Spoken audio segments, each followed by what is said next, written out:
MDH kitchen king కనుక kitchen లో ఉంటే మనమే ఏదైనా తయారు చేయొచ్చు. బెంగన్ భర్త, ఆలు గోబీ, భిండి మసాలా, ఇంకా మరెన్నో.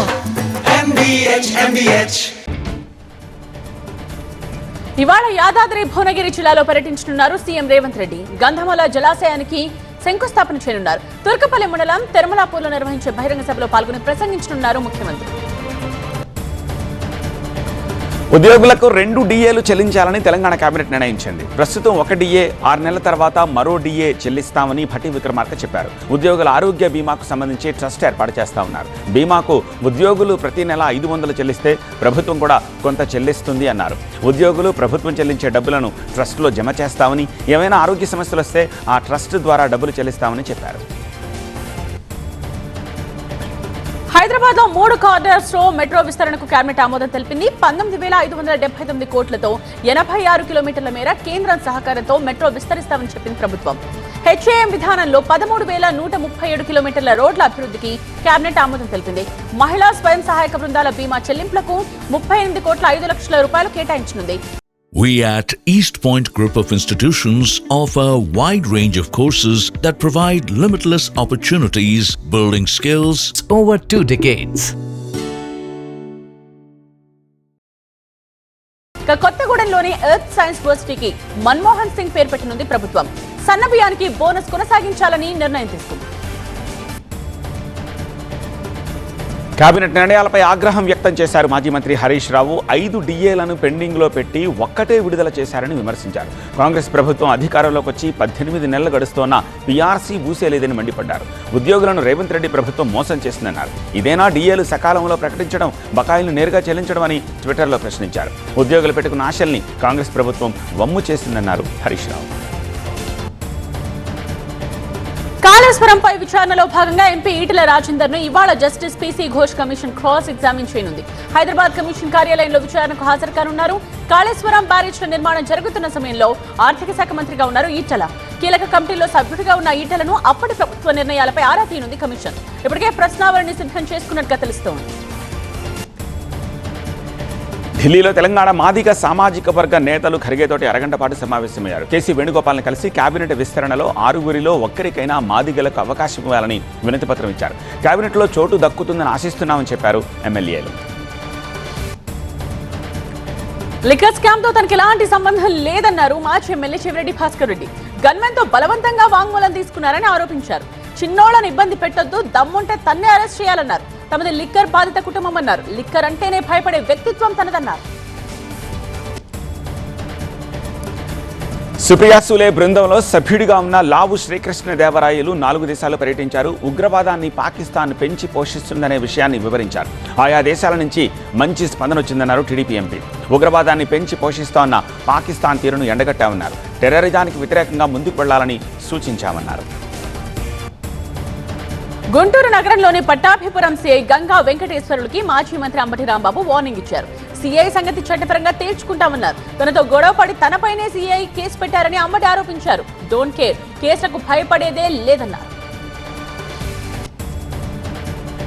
మల్లు రవిపై TPCC chief Mahesh Goud, Telangana incharge Meenakshi నటరాజన్కు ఫిర్యాదు చేశారు మాజీ MLA Sampath.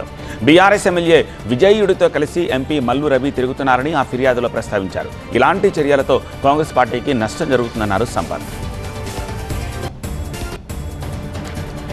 BRS MLA Maganti Gopinath Gachibowli AIG ఆసుపత్రిలో చికిత్స పొందుతున్నారు. కిడ్నీ సమస్యతో తీవ్ర అస్వస్థతకు గురై చికిత్స తీసుకుంటున్నారు మాగంటి. ఎమ్మెల్యే ఆరోగ్యం నిలకడగానే ఉందని గోపీనాథ్ బంధువులు చెప్తున్నారు. గతంలోనూ పలుమార్లు మాగంటి గోపీనాథ్ అనారోగ్యానికి గురయ్యారు. మంగళగిరి మాజీ ఎమ్మెల్యే ఆళ్ల రామకృష్ణారెడ్డికి బిగ్ రిలీఫ్ లభించింది. టీడీపీ కార్యాలయంపై దాడి కేసులో ఆయనకు బెయిల్ మంజూరైంది. వైసీపీ హయాంలో మంగళగిరి టీడీపీ కార్యాలయంపై దాడి జరిగింది. ఈ దాడిలో వైసీపీ నేతలు పాల్గొన్నారు. కూటమి ప్రభుత్వం అధికారంలోకి వచ్చిన తరువాత ఈ కేసును సీరియస్ గా తీసుకున్నారు పోలీసులు. అప్పటి సీసీ ఫుటేజ్ ఆధారంగా పలువురు నిందితులను అరెస్ట్ చేసి రిమాండ్కు తరలించారు. మరికొందరిని గుర్తించే పనిలో ఉన్నారు. మంత్రి కొండా సురేఖ స్వల్ప అస్వస్థతకు గురయ్యారు. కేబినెట్ సమావేశానికి వెళుతూ సచివాలయంలో సొమ్మసిల్లి పడిపోయారామె. బీపీ, షుగర్ లెవెల్స్ పడిపోవడంతో అస్వస్థతకు గురయ్యారు. టిఫిన్, భోజనం చేయకపోవడంతో బీపీ, షుగర్ లెవెల్స్ పడిపోయాయి. రైతులకు మేలు చేసేందుకు సహకార వ్యవస్థను ఎన్టీఆర్ తీసుకొచ్చారని వ్యవసాయ శాఖ మంత్రి అచ్చెన్నాయుడు తెలిపారు. గత ప్రభుత్వంలో నకిలీ పాస్ పుస్తకాలతో అక్రమంగా కోట్ల రూపాయల రుణాలు తీసుకున్నారన్నారు. సహకార వ్యవస్థను గాడిలో పెట్టాలని తమ ప్రభుత్వం ప్రయత్నిస్తోందని అచ్చెన్నాయుడు వివరించారు. పొగాకు కొనుగోలు చేయించే బాధ్యత కూటమి ప్రభుత్వాందేనని మాజీ మంత్రి వడ్డే శోభనాద్రీశ్వరరావు స్పష్టం చేశారు. గుంటూరు పొగాకు బేలం కేంద్రం ముందు జరిగిన రైతుల ధర్నాలో ఆయన పాల్గొన్నారు. నల్ల బర్లీ పొగాకు మొత్తం కొనుగోలు చేయాలని డిమాండ్ చేశారు. అక్రమ మైనింగ్ కేసులో జ్యుడిషియల్ రిమాండ్లో ఉన్న మాజీ మంత్రి కాకాణి గోవర్ధన్ రెడ్డిని పోలీస్ కస్టడీలో విచారించేందుకు కోర్టు అనుమతి మంజూరు చేసింది. మరి కాసేపట్లో నెల్లూరు సెంట్రల్ జైలు నుండి కాకాణిని పోలీసులు తమ కస్టడీకి తీసుకుంటారు. రోజు సాయంత్రం 5 గంటల వరకు న్యాయవాది సమక్షంలో ఆయన ప్రశ్నిస్తారు. ఈ కేసులో అనేక మందిని పోలీసులు విచారించారు. అన్నమయ్య జిల్లా పుల్లంపేట మండలము తిప్పాయిపల్లిని ఆకస్మికంగా తనిఖీ చేశారు జిల్లా కలెక్టర్. చెత్తకు సంబంధించి అడిగిన ఏ ప్రశ్నకు గ్రామ పంచాయతీ సెక్రటరీ సమాధానం చెప్పకపోవడంతో ఆయన సస్పెండ్ చేస్తూ ఆదేశాలు జారీ చేశారు. ఈపీఆర్డీకి షోకాజ్ నోటీసు జారీ చేశారు. ప్రకాశం జిల్లా ఒంగోలులో వందే భారత్ రైలుపై రాళ్ల దాడి జరిగింది. గుర్తు తెలియని వ్యక్తులు రైల్వే స్టేషన్ సమీపంలో రాళ్లు రువ్వారు. ఈ ఘటనలో 2 బోగీల అద్దాలు పాక్షికంగా ధ్వంసమయ్యాయి. నిందితుల కోసం గాలిస్తున్నారు రైల్వే పోలీసులు. తిరుపతి నుంచి సికింద్రాబాద్కు వస్తుండగా రైలుపై ఒంగోలులో దాడి జరిగింది. కేసు నమోదు చేసిన రైల్వే పోలీసులు సీసీ ఫుటేజ్ ఆధారాలను పరిశీలిస్తున్నారు. ప్రకాశం జిల్లా పొదిలి మండలం మల్లవరంలో పశువుల పాక విషయంలో ఇరు వర్గాల మధ్య గొడవ జరిగింది. దారికి అడ్డంగా ఉందని పశువుల పాకను కూల్చేసింది ఒక వర్గం. దీంతో ఇరు వర్గాలపై తహసీల్దార్ సమక్షంలో బైండ్ ఓవర్ చేశారు పోలీసులు. తమకు అన్యాయం జరిగిందంటూ పశువులతో పోలీస్ స్టేషన్ ముందు ఆందోళనకు దిగారు కొమ్మసాని వెంకట సుబ్బారెడ్డి, వరలక్ష్మి దంపతులు. హైదరాబాద్ తార్నాకలోని ప్రభుత్వ పరిశోధన సంస్థలో విజిలెన్స్ సోదాలు జరిగాయి. ఇందులో పనిచేస్తున్న కొందరు ప్రభుత్వ భూములకు నకిలీ పత్రాలు తయారు చేశారని ఆరోపణలు వచ్చాయి. డైరెక్టర్ ఛాంబర్లోనూ సోదాలు చేశారు విజిలెన్స్ అధికారులు. తెలంగాణలో 2 రోజుల పాటు తేలికపాటి నుంచి మోస్తరు వర్షాలు కురిసే అవకాశం ఉందని వాతావరణ శాఖ తెలిపింది. ఇవాళ తేలికపాటి వర్షాలు పడే అవకాశం ఉందని, రేపు ఎడతెరిపి లేకుండా వర్షాలు కురుస్తాయని చెప్తున్నారు.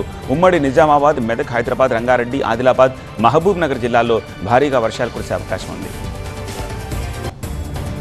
పహల్గామ్ ఉగ్రదాడి తరువాత ప్రధాని మోదీ తొలిసారి జమ్మూ కాశ్మీర్లో పర్యటించనున్నారు. ప్రపంచంలోనే అత్యంత ఎత్తైన రైల్వే ఆర్చ్ వంతెన చీనా, భారతదేశంలో మొట్టమొదటి కేబుల్ స్టేట్ రైల్ వంతెన అంచుని ప్రారంభిస్తారు.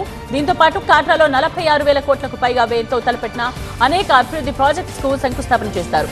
మరికొన్నిటిని ప్రారంభించి వాటిని జాతికి అంకితం చేస్తారు ప్రధాని మోదీ.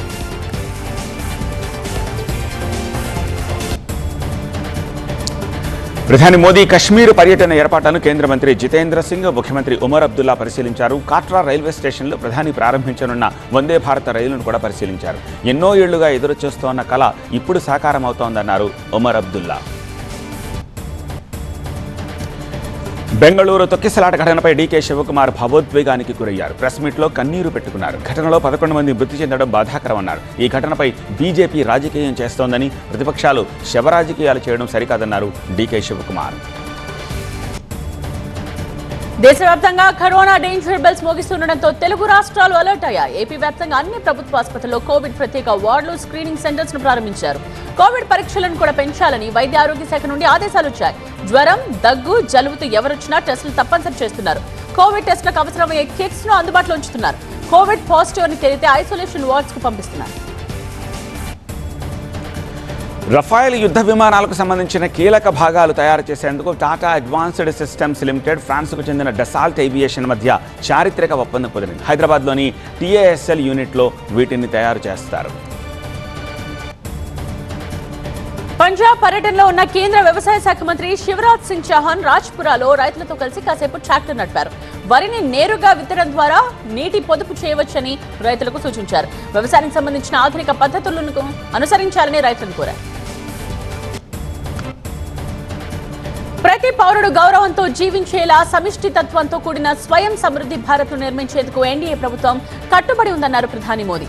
పేదరిక ఉచ్చు నుండి అనేక మందిని పైకి లేవనెత్తేందుకు గడిచిన దశాబ్ద కాలంగా తమ ప్రభుత్వం ఎన్నో కీలక నిర్ణయాలు తీసుకుందని ప్రధాని వివరించారు. డిగ్రీ చదివినా ఉద్యోగాలు దొరకని ఈ రోజుల్లో 9వ తరగతి కూడా పాస్ కాని తన కుమారుణ్ణి బీహార్కు రాజును చేయాలని ఆర్జేడీ అధినేత లాలూ ప్రసాద్ యాదవ్ కలలుగంటున్నారని జనసురాజ్ పార్టీ అధ్యక్షుడు ప్రశాంత్ కిషోర్ ఆరోపించారు. పిల్లల పెంపకానికి సంబంధించి లాలూను చూసి నేర్చుకోవాలి అన్నారు. మన తలకు తుపాకీ గురిపెట్టిన పాక్తో చర్చల ప్రసక్తే లేదని అఖిలపక్ష బృందానికి నేతృత్వం వహిస్తోన్న కాంగ్రెస్ నేత శశి థరూర్ అన్నారు. భారత్ ఆలోచనను అమెరికా అర్థం చేసుకుని ఉంటుందని ఆశాభావాన్ని వ్యక్తం చేశారు. ఫలితాల కోసం తాము సందర్శన చేపట్టలేదని, అది ప్రభుత్వ పనని థరూర్ స్పష్టం చేశారు. బీఎస్పీ అభ్యర్థులు గెలవకుండా ఈవీఎంలను మారుస్తున్నారని ఆ పార్టీ అధ్యక్షురాలు మాయావతి ఆరోపించారు. బ్యాలెట్ పేపర్తో ఓటింగ్ విధానానికి తిరిగి వెళ్లాలని డిమాండ్ చేశారు. ఈవీఎంలు నమ్మకమైనవి కావని మాయావతి అన్నారు. భూకుంభకోణంలో మాజీ ప్రధాని మాధవ్ కుమార్పై నేపాల్లో కేసు నమోదైంది. నేపాల్లో ఒక మాజీ ప్రధానిపై అవినీతి కేసు నమోదవ్వడం ఇదే మొదటిసారి. ఈ కుంభకోణంలో 94 మంది ఉన్నట్టు ఆరోపణలున్నాయి. ప్రభాస్, హను, రాఘవపూడి కాంబినేషన్లో వస్తున్న సినిమా ఫౌజీ. ఈ సినిమా షూటింగ్ రామోజీ ఫిల్మ్ సిటీలో జరుగుతోంది. అక్కడ టింబర్ డిపోజిట్లో కీలక సన్నివేశాలు చిత్రీకరిస్తున్నారు హను. 1940 నాటి బ్యాక్డ్రాప్లో సాగే యాక్షన్ లవ్ స్టోరీ ఇది. మైత్రి మూవీ మేకర్స్ ఈ సినిమాను భారీ బడ్జెట్తో నిర్మిస్తోంది. అఖిల్ అక్కినేని జైనాబ్ రౌజీ పెళ్లి ఇవాళ తెల్లవారుజామున ఘనంగా జరిగింది. ఈ వేడుకకు కేవలం ఇరు కుటుంబ సభ్యులతో పాటు చాలా తక్కువ మంది ఆహ్వానితులు మాత్రమే హాజరయ్యారు. జూన్ 8న గ్రాండ్ గా రిసెప్షన్ ఏర్పాటు చేయనున్నారు నాగార్జున. సితారే జమీన్ పర్ సినిమా ప్రమోషన్స్తో బిజీగా ఉన్న ఆమీర్ ఖాన్ నెక్స్ట్ ప్రాజెక్టు గురించి ఇప్పుడే అప్డేట్ ఇచ్చారు. లోకేష్ కనగరాజుతో ఈయన ఒక సూపర్ హీరో సినిమా చేయబోతున్నారు. 2026 సెకండ్ హాఫ్లో ఈ చిత్రం సెట్స్ పైకి వచ్చే అవకాశం ఉంది. ప్రస్తుతం లోకేష్ తెరకెక్కిస్తోన్న కూలీ సినిమాలోనూ ఆమీర్ ఒక కీలక పాత్రలో నటిస్తున్నారు. తమిళ నటుడు విశాల్, ప్రముఖ నిర్మాణ సంస్థ లైకా ప్రొడక్షన్స్ మధ్య నడుస్తున్న వివాదం మెడ్రాస్ హైకోర్టులో సంచలన తీర్పు వచ్చేలా చేసింది. లైకా ప్రొడక్షన్స్కు 21 కోట్ల రూపాయలను, అందులో 30% వడ్డీతో సహా తిరిగి చెల్లించాలని విశాల్ను హైకోర్టు ఆదేశించింది. విశాల్ ఫిల్మ్ ఫ్యాక్టరీ కోసం ఫినాన్షియర్ జిఎన్ అన్బు చెల్లియన్ గోపురం ఫిల్మ్స్ వద్ద అప్పుగా తీసుకున్నారు. MDH కిచెన్ కింగ్ కనుక కిచెన్ లో ఉంటే మనం ఏదైనా తయారు చేయొచ్చు. బెంగన్ భర్తా, ఆలు గోబీ, భిండి మసాలా, ఇంకా మరెన్నో. MBH